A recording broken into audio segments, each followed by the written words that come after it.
বন্ধুরা আমি মাঠে এসেছিলাম পেঁয়াজের ভিডিও করতে চাষি ভাইদের সাথে। আমার হাতে দেখতে পাচ্ছ রেড গোল্ড। হ্যাঁ, কিন্তু বাড়ি যাওয়ার পথে একটা ঘটনা ঘটে গেল।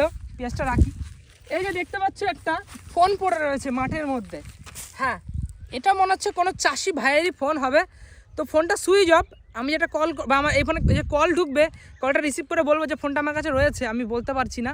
তো এখন কি করবো বুঝতে পারছি না। ঠিক আছে, তো আমি এই ফোনটা কিন্তু ডহর বিচার মাঠে এসেছিলাম ভিডিও করতে। সেই ডহর বিচার মাঠের এই যে এইটার নিচে রেখে গেলাম।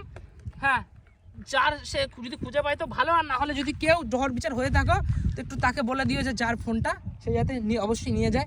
ফোনটা তো আর আমি নিয়ে যেতে পারি না, কারণ আমার অধিকার নেই, লোকের জিনিস নেওয়ার আমার কোনো অধিকার নেই।